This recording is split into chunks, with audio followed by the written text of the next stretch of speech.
kuulate veebiraadiot. Lihtsalt ja keerutamata. Miks ja kuidas hävitatakse soorollide tähtsust tänapäeva maailmas? Millised võivad olla selle muutuse pikaajalised tagajärjed lastele, peredele ja rahvaste kestmajäämisele? Kuidas kommenteerite? Ja võib-olla, mis ma selle arengumaagi kohta ütlen, et miks ma selle tegin, see on väga lihtne põhjus. Vaata eestlased, meil on kogu aeg, me tahame vabad olla ja see on täitsa normaalne soov. Aga kahjuks ka kultuuri osa on ka vaimsus. Ja nii kaua, kuni me kasutame võõrast vaimsust, ega ma ei ütle, et see võõras vaimsus halb oleks, aga me jääme sõltuvaks ja võõras vaimsus saab alati dikteerida, mida me tohime, mida me ei tohi. Et see oligi põhjus, miks ma lõin enda vaimsuse, et olla täiesti sõltumatu ja vaba. Ja vaata, siin ongi kogu point. Sooneutraalsus tekitatakse meile ühiskonnas pildiga, et me ei suhtleks oma vahel. Kui pika traditsiooniga need suvepäevad või sinu liikumine või kui vanad on? Kõige esimese suvepäeva tegin aastal 2004. No nüüd on 2006, see tähendab seda, et on juba 22. suvepäevad. Ta oli päris pikk. Päris pikk ja see on siis nii-öelda iga kord erinevates kohtades või alati Vormsil? Algusest oli niimoodi, et ta oli ka erinevates kohtades, aga lõpuks jäi ta Vormsisse. See on üks kindel koht, kus mul on kõik valmis. Loomulikult see hoov on suur lai, üle hektari, kus saab telkida, et näiteks kui mõni inimene tahab privaatsust, on täiesti võimalik. Ei ole sellist muret, et mul on kõik pead jalad koos. Nii, tere! Mina Margo Maripuu. Ja me just lõpetasime selle otsustusfestivali ja me selliste küsimusteni ei jõudnudki, aga mis selle mehe ja naise soorolli siin puutub, siis see hägustamine ole valitsemiseks vajalik.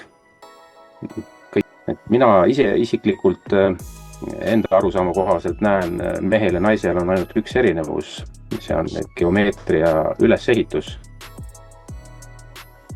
On siis maa tetraedel, mehel suuna käte poole, naisel tahapoole.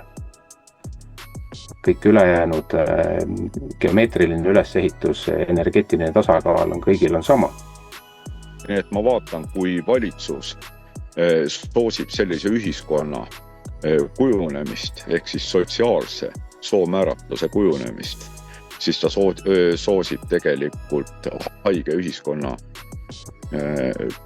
tekitamist kunstlike meetoditega ja seda siis õiguslike korra regulatsioonide kaudu proovitakse suunata nii, et antakse geneetilistele väärastustele teatud eelised, nii et ka normaalsed inimesed, kes bioloogiliselt sünnivad täiesti keskpärase heade omadustega inimesena nii meheks kui naiseks, hakkavad ühel või teisel põhjusel valima endale vastassoo määratus. Siin ongi küsimus, et kaugele lõpuks võib jõuda Eesti ühiskond, kui meil niisugune soosegadus nagu toimub, et mis te arvate? Einar, palun. Mina näen seda katsepolügooni ja võib-olla räägiks sulle selle katsepolügooni temaatika rohkem lahti, mida mina siin näen. On vaata selline asi nagu meil ülikoolides väga palju räägitakse, et me peaksime olema väärtuspõhine ühiskond.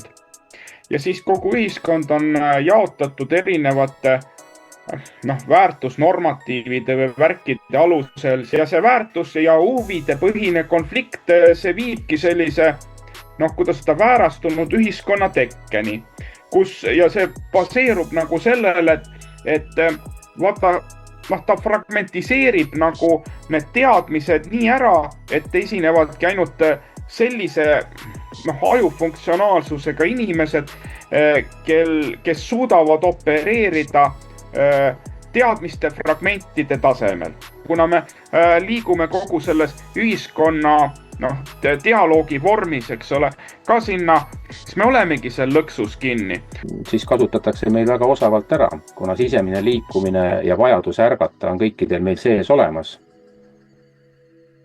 Lihtsalt sellele poogitakse kunstlikud suunad külge ja ennast üsna lihtne. Seda on vaja nagu endale teadvustada. Ja saad need võõrad ideed endast välja. Sealt tulevad ka need võõrad maagiad ja muud siuksed rituaalid, mida meil vaja ei ole. Kõik, mida meil vaja on meie enda sees ja kaasas olemas. Aitäh, Margo. Mark, mida sina arvad, kuhu me jõuame ühiskonnaga lõpuks? Sa küll ütlesid selle välja, et me sureme välja, aga kui me välja ei sure, et kuhu me jõuame? Tegelikult me ei sure välja midagi.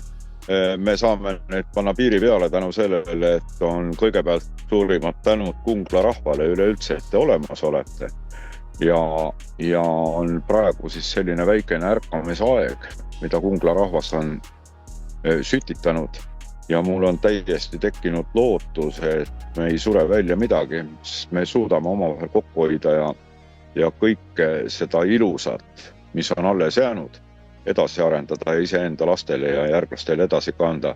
Ma ei ole üldse pessimist. Psüühikatüüpides ka nähtavasti kinni, et millisele psüühikatüübile omast ühiskonnamudelit me üldse nagu kasvatada tahame siis või millist kultuurimudelit me luua tagame. Ja võt seal Vanaküla konverentsil me saamegi neid asju ilusti rääkima hakata. Ja siin on üks väga huvitav reegel. Kes ei arene, läheb supiks. Muideks see on Vigala sassi lausa.